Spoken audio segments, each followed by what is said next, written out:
is Corbin Peach. And my name is Gavyn Jessen. And welcome back to Sports Sanctum. We'll be going more in depth with sports, including stats, inside looks, and interviews with players, coaches, and impactful people.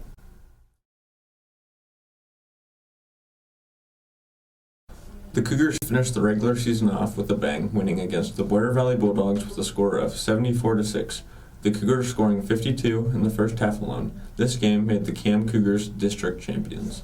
Some notable offensive performances that we noticed during the game was Lane Speaker going 4 for 4 passing for 150 yards and 2 touchdowns. Along with that, okay, my bad. I think you need some notable offensive performance that we noticed. That's fine. Of course you noticed it. He's on the field. All right, ready? Yeah. Some notable offensive performances that we noticed during the game included Lane Speaker going 4 for 4 passing, picking up 150 yards and 2 touchdowns. Cade Tickner also had a great night with 121 rushing yards on 5 carries and a touchdown. And our receiving leader of the night was Joe Kaufman with 110 yards on 2 catches for a touchdown. Defense was also stellar, being led by Sam Foreman with 6 total tackles, 5 of them being solo. Cade Tickner also had a good night with 3 total tackles and all 3 of them being sacks. And finally, Colby Rich with 2 total tackles, a sack, and a pick 6. The Cougars are now ranked 1 on the Power Index according to Varsity Bound, but placed 2nd in the state for playoffs by IHSAA. The first round of the playoffs was business as usual, scoring 56 in the first half and letting up 0 points. And the final score being 66-0, and moving on to the final 16 teams in the state. People to watch during that game were Lane Speaker yet again, picking up 209 rushing yards off 10 carries, Cade Tickner with 91 yards off 3 carries, and Austin Williams with 85 yards off 5 carries, averaging almost 21.5 yards per carry. The defense also played phenomenally, being led by Austin Williams and Joe Kaufman, both with 5 solo tackles and 5.5 total tackles. And the Cougars altogether forced 5 Wolverine turnovers, Austin Williams getting 2 fumble recoveries and a pick, also Colby Rich with a pick, and finally Jack Fulman with a pick 6.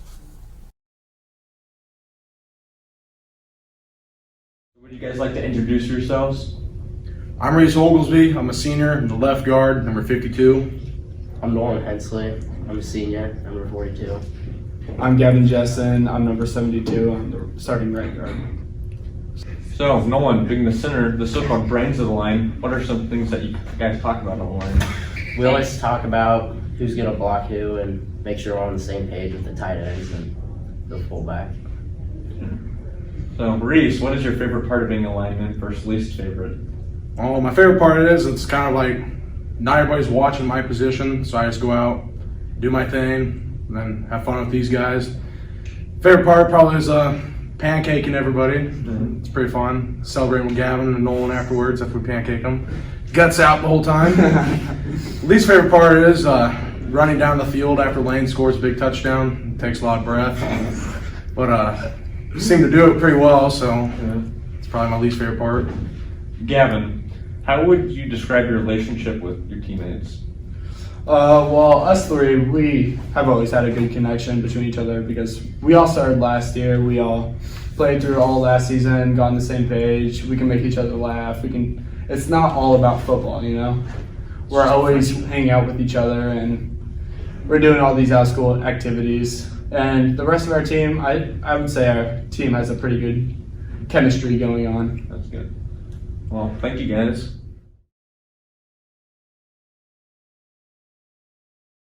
The volleyball team got all the way to the regional semifinals, winning a game against the Orient-Maxburg Bulldogs and the Glidden-Ralston Wildcats, but unfortunately losing to the Ankeny Christian Eagles in the 3rd round.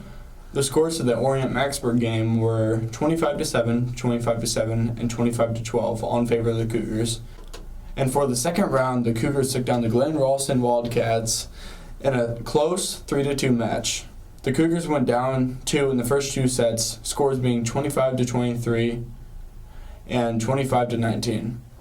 But the Cougars got a reverse sweep, winning 3 sets, scores being 25-23, 25-12, and 16-14. The Cougars made a road trip up to Ankeny for round 3 of playoffs against the 6th-ranked Ankeny Christian Eagles. The Cougars lost 0-3, scores of the game being 25-23, 25-12, and 25-11.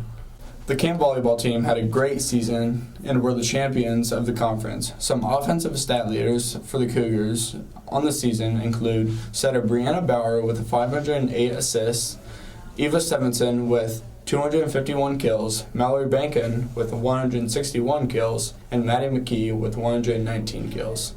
And some players that played some spectacular defense throughout this season include Marissa Speaker, Maddie Holtz, Meredith Rich, and Reese Snyder, all breaking 100 digs on the season. Marissa with 317, Maddie with 135, and Meredith with 128, and Reese with 114. And leading the Cougars in blocks on the season is Mallory Bankin with 55 total. Along with the volleyball season coming to an end, the cross-country season has also came to an end last Thursday. The best times for some of the runners were Gavyn Clayton breaking the 20 and 19 minute mark this year, running an 18:21 in Mount Ayr. Carson Carey's best time being 20:54 in Mount Ayr also. That will do it for this episode of Sports Sanctum. My name is Gavyn Jessen.